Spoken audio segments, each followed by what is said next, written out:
AI is everywhere these days, and your CNC programming department should be no different. What I'm about to show you guys is CAM Assist by CloudNC, and I'm going to show you exactly how this software can transform the way your machine shop does business. Now, we're not going to blow any smoke. I'm going to show you guys the good and the bad, and then we're going to bring that program over here and run it on this bad boy right here, the SYIL X5. Today I'm going to be programming this part here on my screen using CAM Assist by CloudNC. Alright, so now that we have CAM Assist all set up and ready to go, we're ready to hit go to prepare. Now I'm going to click on our stopwatch here and let's see how long it takes to go from nothing to finished toolpaths. We start the timer, go to prepare, run CAM Assist, and send the CAM package. And there you go, it took about 35 seconds and we got 21 toolpaths out of it. Now that's incredibly fast. It would have taken me at least 30 minutes to get all these toolpaths done and defined and get all the geometry created. But you see, in just a matter of seconds, we have a program that's nearly complete. Now, if you're a shop that has hundreds of programs in your backlog, this is going to save you a ton of time. So now that we have these toolpaths generated by CAM Assist, we're going to go in and just make some slight adjustments.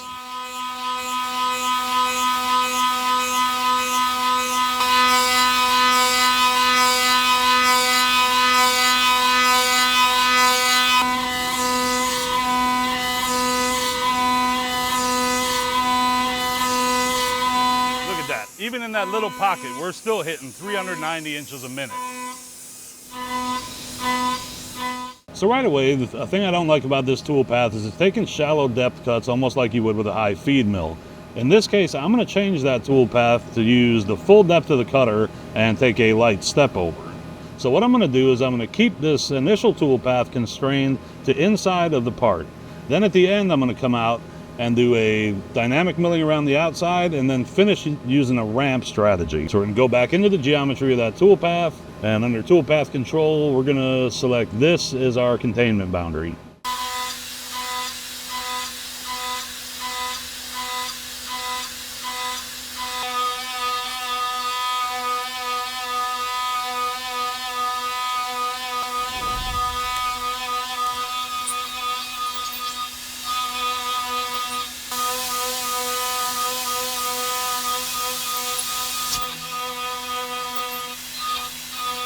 All right, so one thing I don't like about this toolpath is the lead in and lead out.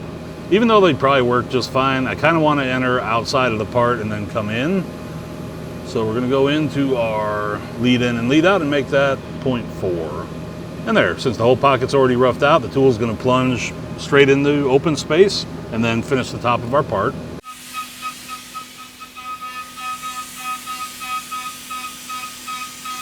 So now it starts going and doing the finishing work. So it's going to finish up to the top of these towers and just finish the walls. And you can look here and see that it gave us 3 different operation folders. One for roughing, one for finishing the flat geometry, and one for finishing the wall geometry. All right, then it finishes the wall in the next 2 stages.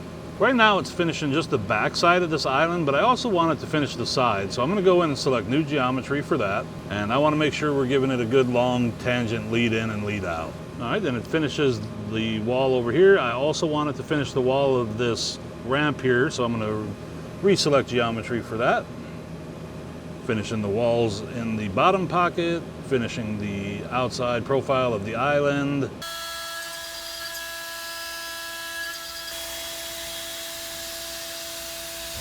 Now, a really cool new feature in CAM Assist is the strategy editor.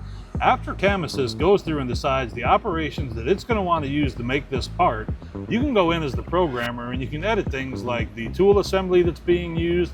You can enable and disable operations, change feeds and speeds. Whatever it is you want to change, you can change up front before CAM Assist outputs the toolpaths to MasterCAM. Now, the amount of stock we're going to leave on our walls is kind of important. I don't want to take it to where it's only 5 thou from finished, because with how tall this wall is compared to its width, we're going to get a whole lot of chatter. So I want to make sure I leave, let's say 100 thousandths on that wall and nothing on the floor. Our step over will once again be 6%. Our back feed rate will be 390. And that looks good to me. We're going to tell it to go only 3/4 of an inch deep, which is half of that wall's height.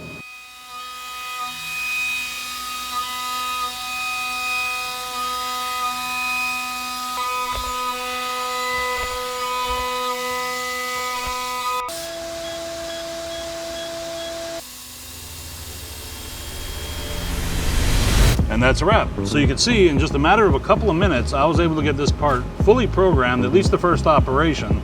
And this would have taken me, you know, at least 4 times as long had I needed to create each of these tool paths and all the geometry from scratch. Now you can imagine if this part was a lot more complex, this would save you a lot of time. With this part here, we only had 25 tool paths, but if you figure each one of those takes you maybe 2 or 3 minutes, that's going to be a big time saver.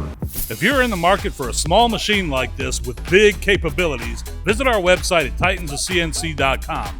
We have over a dozen of these in stock right now. It's a great time to buy, and trust me, you won't be disappointed. Guys, there are only a few days left for early bird pricing on Boombastic 2026 tickets, so make sure you go get yours now. The link will be in the description below, and this year we are doing it even bigger than last year. There's going to be another VIP event on the Wednesday evening, and then a 2-day open house on Thursday and Friday. Not only that, but we are running skill sprints this year, which are hands-on training led by our amazing partners that will be sponsoring the show. So if you want to be here with us in November, make sure to get your tickets below now.